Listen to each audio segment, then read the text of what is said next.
back with another chapter of A Treasure Discovery by LizzeXX. We are on the last chapter of Boomtown, so let's just get right into this. And if you want to follow along, chapter link will be in the description below as always for both archive and fanfiction.net for you to pick and choose which one you want to follow along to. So let's just get started. Chapter 18, Boomtown, A Last Meal. As the Doctor, Angel, and Margaret sat down to dinner, Jack worked away on the TARDIS, setting up the extrapolator and trying to knock a few more hours off, while Rose and Mickey enjoyed their time together just wandering aimlessly near the water. Here we are, out on a date, and you haven't even asked my proper name, Margaret replied as they looked at their menus. It's not a date, the Doctor shouted at her. At least not with you, he muttered, casting a quick glance at Angel, who was looking at her menu before sighing. What's your name, then? Blonde. I am Blonde Voch Pasamir de Slovene. That's what it'll say on my death certificate. Nice to meet you, Blonde, Angel replied, still eyeing her menu. I'm sure, Margaret sneered, before peering out the window. Look, that's where I was living as Margaret. The Doctor paused before turning to look around out the window with Angel. He knew Margaret would try something while his back was turned. He knew all about the practical Falvatorians ever since they've run into the Slovenes the first time, brushed up on his alien species. He was pretty sure he had a grip on all the tricks Margaret might try on him. He was prepared, but this wasn't about him. He knew what was coming because he knew the Slovene. Angel, though, didn't. She didn't recognize them. She didn't know their species all that well. She had no idea. And that was perfect. He'd noticed her hesitating still with her feelings and sensations. This was just what she needed to try and push herself, get herself comfortable with them again. She was just so extraordinary, but she just couldn't see it no matter what he said. Her sensations were a gift, a fantastic one she truly needed to embrace. He knew it would be a long road to get her to that point. She told him of her life on Gallifrey, of just how long she had been trying to bury the feelings inside her. But it was a journey he was fully intent to see through to the end with her, helping her along the way. This was just the first step. He encouraged her to try to let her feel what might be coming. If she did, well, that would be brilliant. If not, he was prepared to deal with any tricks Margaret might try to pull on them. But as he glanced at Angel out the corner of his eye, as she stared at the building Margaret had pointed out, he saw it, that expression on her face that told him that she was most definitely feeling something. It was all he could do to keep from grinning. Nice little flat over there, Margaret continued. Over there, on the top, next to the one with the light on. She quickly opened her ring and emptied some sort of powder into his wine. 2 bedrooms, bayside view. They turned back a moment after she finished. I was rather content. Don't suppose I'll see it again. Angel peered at the Doctor's glass before she reached out and swapped it with Margaret's. The Doctor nodded his thanks to her before turning to Margaret. Suppose not. Thank you. Margaret glared at the girl as the Doctor and Angel went back to the menus. You're welcome, the girl replied, as though Margaret had truly been thanking her. Tell me then, Doctor. Margaret turned to him. What do you know of our species? I know what I've seen, he replied. It was a lie, but Margaret didn't need to know that. Did you know, for example, in extreme cases, when her life is in danger, a female radical valedictorian can manufacture poison dart with her own finger. She pointed her finger at him, a dart flying out of his tip, ready to bounce off a plate that Angel held in front of the Doctor's face so quickly even she looked shocked that she'd done it. Apparently, the Doctor beamed at Angel as she blinked and slowly put the plate back down. She did. Margaret frowned. And one more thing, between you and me. She cast a furtive look around the restaurant before leaning in, as did he. As a final resort, the excess poison can be exhaled through the lungs. She took a breath to release a green gas from her mouth when a breadstick was half shoved into it. She gagged as Angel sat back, wiping the crumbs off on her napkins. "Fantastic!" the doctor cried with a proud look at Angel, causing her to blush, burying her face in the menu. He laughed. "Now then, what do you think? Snake looks nice. Steak and chips?" Margaret opened her menu, glaring at it as she chewed the bread, as the doctor and Angel shared a small, excited smile, the doctor practically beaming. He hadn't expected to feel so much, maybe sense one thing, but all this? Either Angel was growing more confident in her abilities quickly, or her sensations were stronger than he thought they were. He looked at Angel softly. He was betting on the second notion. Rose and Mickey had walked down a set of steps near the bay, Rose just chattering away enthusiastically as Mickey tried to seem like he was interested. But it was difficult to hear her prattling on about another man, even if she was also talking about Angel as well. "The doctor took us to this planet a while back. It was much colder than this. They called it Woman's Wet. The planet was actually called Woman's Wet. Because if you looked at it right from above, there's this huge continent, like all curved round, sort of like a woman, laminating. Oh my god! And we went to this beach, right? No people, no buildings, just this beach like 1,000 miles across. We were just walking along it when Angel just stopped and looked out at the sea. Something happened. Something to do with the sun? I don't know. But the sea had just frozen.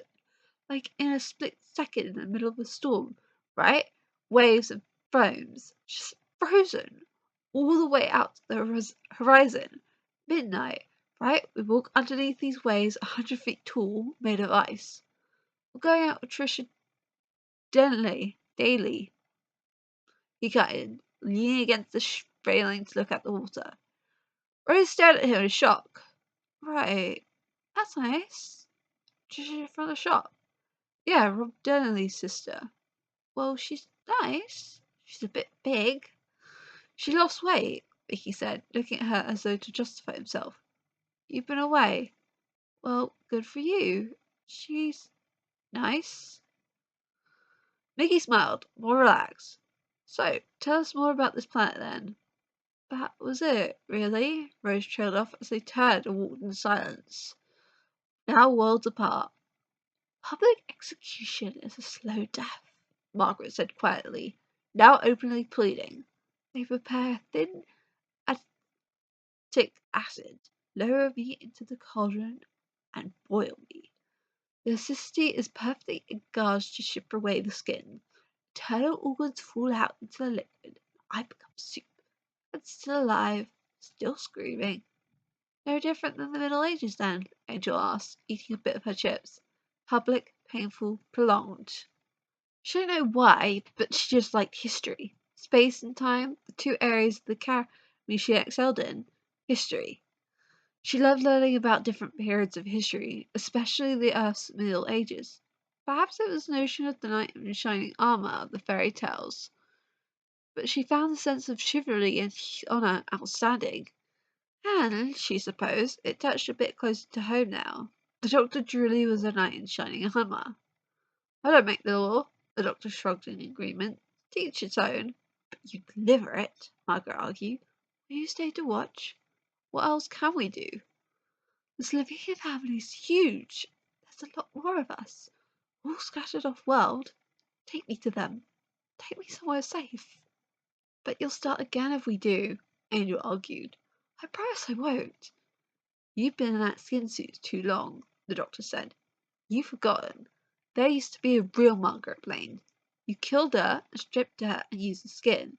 You're pleading for mercy out of a dead woman's lips." "Perhaps I have got used to it. A human life. An ordinary life. That's all I'm asking." The doctor fixed her under his gaze. "Give me a chance, Doctor. I can change." "I don't believe you." "Neither do I," Angel added sadly.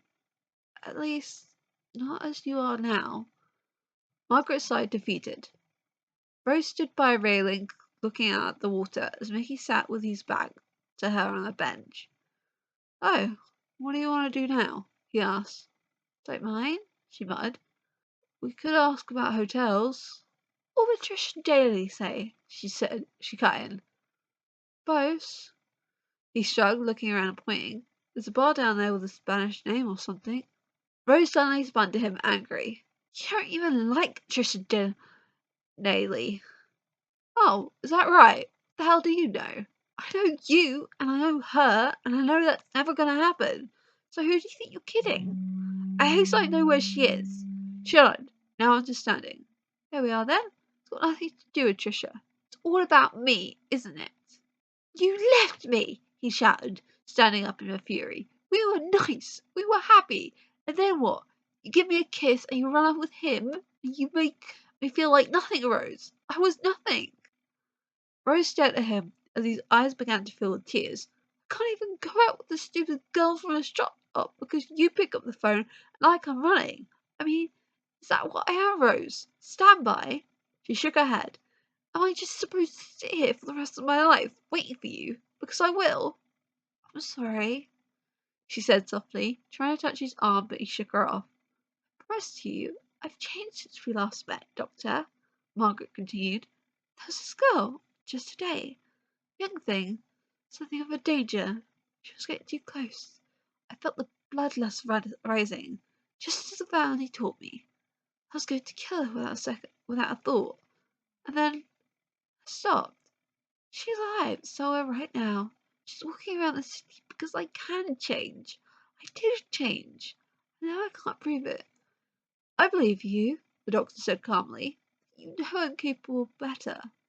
It doesn't mean anything, though, Angel added. I spared her life. You let one of them go, but that's nothing new. The doctor waved her off. Every now and then a little victim's spared. Because she smiled, because you've got freckles, because they begged. That's how you live with yourself. That's how you slaughter millions. Because once in a while, on a whim, if the wind's in the right direction, you happen to be kind. Only a killer would know that, she said coldly. There was no answer as the doctor looked at her, thrown. Is that right? From what I've seen, your happy-go-lucky little life leaves devastation in its wake. Always moving on because you dare not look back. Playing with so many people's lives. You might as well be a god. The doctor looked away, slightly hurt, when someone took his hand. He looked down to see Angel holding his hand, squeezing it comfortingly, and he smiled. If he was a god, she was definitely an angel. He's Angel. He blinked a bit, startled at that thought that had just filtered through his mind. Where had that come from? You're right, Doctor. You're absolutely right. Sometimes you let one go. Margaret looked into the doctor's eyes, tears in her own. Let me go. The doctor stared at her, at a loss, not sure what to do. He looked over at Angel only to see her wince and rub her head with a hand not holding his own. You alright? He asked her quietly. Yeah, she waved him off, though the frown on her face remained. Just. She shook her head, unable to find words before she winced again, pulling her hand away from his to massage her temples. Rose and Mickey sat side by side on the bench, Rose stroking Mickey's hand as he spoke. I'm not asking you to leave them, because I know that's not fair, but I just need something, yeah? Some sort of promise that when you do come back, you're coming back for me. Rose suddenly spun around, hearing a low rumbling in the distance. Is that thunder? Does it matter? Mickey asked, stunned that she was distracted by that in the middle of him trying to rebuild their relationship. That's not thunder. The family's severe. We had no choice. Margaret cut in, trying to get the doctor's attention back. I was made to carry out my first kill at 13. If I refused, my father would have fed me to the venom grubs. If I'm a killer, it was because I was born to kill. That's all I know. The doctor, though, was looking at Angel intently as she frowned, staring outside. Doctor, are you even listening to me? Can you hear that? Angel asked quietly. I'm begging for my life. Oh, listen. Shh. The doctor held up a hand to silence her, hearing the low rumbling as well. He looked over at the glasses on the table that began to shake. Suddenly Angel winced again, a moment before the glass window shattered. A streetlight smashed, causing passersby to shriek. Baffled, Mickey looked around for Rose, only to see she was already running back to the TARDIS. "Oh, come on then, run!" he shouted after her, bitter, hurt. "It's him again, isn't it? It's the Doctor. It's always the Doctor. It's always going to be the Doctor, and it's never me." No one ever picked him. The Doctor held tight to Angel's hand as they ran down a flight of stairs, Margaret behind them, the sound of screaming and smashing all around them. "The handcuffs!" Margaret shouted. The Doctor waited at the foot of the stairs for her, pulling off her handcuff but grabbing her wrist with his free hand. "Don't think you're running away." "Oh, I'm sticking with you," she said, terrified. As they ran off towards the TARDIS, "Some date this turned out to be." They ran, pushing through people, down another set of steps to Roldell's Plaza, only to see the TARDIS with a huge bolt of lightning shooting out of the top. "It's the Rift!" the Doctor shouted, as storm clouds gathered around it. "The Rift's opening!" Jack panicked as sparks flew out the console, extractor flashing madly as he ripped out the wires connecting it. The Doctor, Angel, and Margaret hurried across the square, the ground starting to crack around them. Margaret looked truly scared as the Doctor fished for the key and put it in the lock, pulling them both inside to see the whole ship shaking and the lights blinking. "What the hell are you doing?"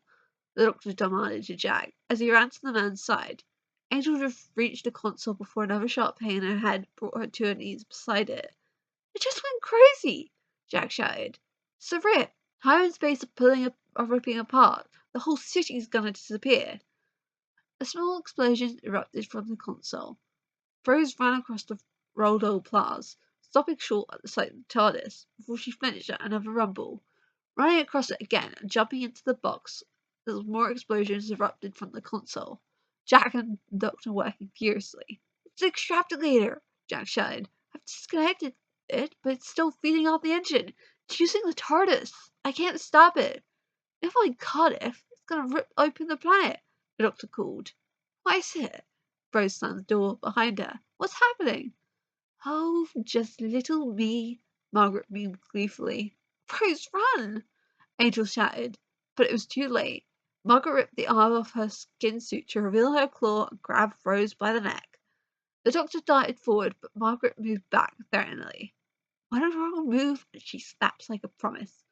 "I'm not known," he remarked. "I had you bleating all night, poor baby. Now shut it." Margaret inched closer with Rose before turning to Jack. "You, Flyboy, put the extrapolator at my feet."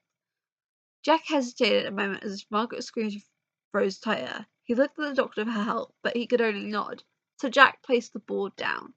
"Thank you. Just as I planned." "I thought you needed to blow up the nuclear power station," Rose gasped out. "Failing that, if I were to be arrested, then anyone capable of tracking me down would have considerable technology of their own. Therefore, they would be captivated by the extrapolator, especially a magpie mind like yours, Doctor. So, the extrapolator was programmed to go to plan B." She pulled one of Rose's braids roughly, causing the girl to whimper. "Lock onto the nearest alien power source and open the rift." She looked around at the TARDIS in awe. And what a power source it found. "Back on schedule, thanks to you." "The rift's gonna convulse. She'll destroy the whole planet," Jack said. "And you with it," she cried, victorious, pushing Rose aside to stand on the extrapolator, though still keeping hold of her neck, "while I ride this board over the crest of the inferno all the way to freedom. Stand back. Surf's up." Angel gasped softly, feeling a warmth spreading through her back, through the panel on which she sat before. She looked to her right, reaching out and gently placing her hand against the panel. Right above it, the top of the console burst open and a blinding golden light flooded out. Margaret looked at it in surprise, and then to the Doctor on the other side of the ship. "Of course, opening the rift means you're pulling the ship apart," the Doctor reasoned calmly. "So sue me. It's not just any old power source. It's the TARDIS. My TARDIS. The best ship in the universe. I'll make wonderful scrap." "What's that like?" Rose struggled to see. "The heart of the TARDIS," Angel breathed, slowly pushing herself up as she stood beside the open panel. "TARDISes, they aren't just ships. They're alive. She looked around. She's alive. And now she looked at the light for a moment before turning her gaze to Margaret. Her soul is open. Breathing heavily, Margaret stared into the light, drawn to it. It's so bright. Look at it, Margaret, the doctor said softly. Beautiful. Look inside, born on fell watch. Look at the light. Margaret stared, hypnotized. Her grip on Rose relaxing enough for Angel to pull her away and to her side, checking that her neck was okay as Rose nodded she was fine. They watched as a little smile spread over Margaret's face as she looked up at the doctor. Thank you, she whispered, genuine. The light slowly engulfed Margaret, forcing them to look away. When it cleared, her bodysuit fell to the ground on top of the extrapolator. The doctor sprang forward. Don't look! Stay there! Close your eyes! He slammed down a few levers and the gap in the console closed, shutting out the light. Now, Jack, come on, shut it all down! Shut down! Jack rushed over to the console as well. Rose, that panel over there. Turn all the switches to the right. Angel? She just nodded, turning to one of the panels and twisting a few knobs. They worked quickly, the console exploding with sparks before the shaking lessened and everything settled back down. Nicely done. Thank you all. What happened to Margaret? Rose asked, looking around. Must have gotten burnt up, Jack guessed. Carried out her own death sentence. No, Angel said, kneeling beside the skin suit. I don't think she's dead. Then where'd she go? Rose shook her head. She looked at the of the TARDIS, the doctor explained, as Angel gingerly reached inside the skin suit. And even I don't know how strong that is. The ship's telepathic. Like I told you, Rose. Gets inside your head. Translates alien languages. Maybe the raw energy could translate all sorts of thoughts? They watched as Angel pulled out what looked like an egg with a few tentacles on the top. Here we go, she murmured, smiling softly. She's an egg. Rose's eyes widened. Regress to her childhood, the doctor nodded. She's an egg, Jack repeated. She could start again, he beamed. Live her life from scratch. If we take her home, give her to a different family, tell them to bring her up properly, she might be alright. Or she might be worse. That's her choice. She's an egg, Rose repeated. She's an egg. I did say one way or another. Angel smiled up at them before looking around. Hold on. Where's Mickey? Rose's eyes widened. Oh my god, Mickey! She turned and ran out the TARDIS. Does she do that often? Angel asked the doctor and Jack. Do what? The doctor asked. Leave Mickey and not even realize, she elaborated. The doctor paused and thought, never really considering it from that point of view, before frowning. Yeah. Angel nodded sadly, standing up with the egg as Jack grabbed the skin suit to get rid of it. She paused, glancing at the doors, just feeling like Rose would be coming back with Mickey, which made her frown. She rather liked the boy.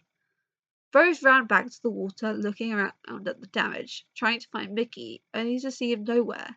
She turned to her paramedic, fearing the worst, only for them to shake their head at her. She sighed and walked back to the TARDIS, not sure where to check next, not even noticing Mickey watching her the whole time, before walking off himself.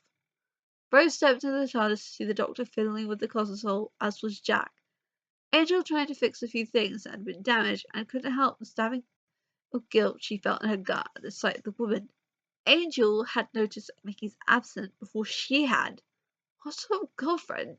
What sort of friend was she if she could just run off and abandon him and not even think twice about it? He didn't deserve that. We're all powered up, the doctor called, seeing her.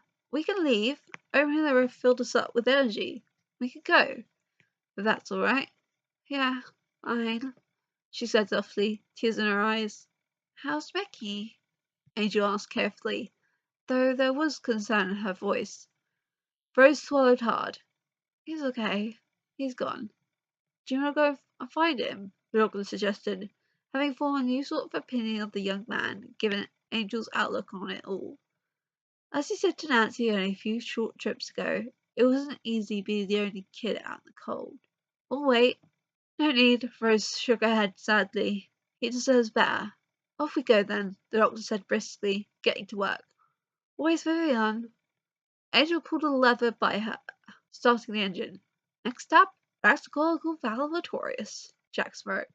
Now you don't often get to say that. Angel just rested a hand on the egg she placed on the console to keep warm, smiling. We'll just stop by and pop her in the hatchery. Margaret Slovene can live her life again. A second chance. That'd be nice, Rose muttered to herself, staring into space as the TARDIS flew off. How's the damage? Doctor asked, watching as Angel double-checked everything on the console after they dropped off Margaret. She was trying to make sure Margaret's extrapolator hadn't done any permanent harm. It may take a while, she admitted, but I'll have her fixed up in no problem. You mean, fantastic. Oh, that was him yawning. Stick.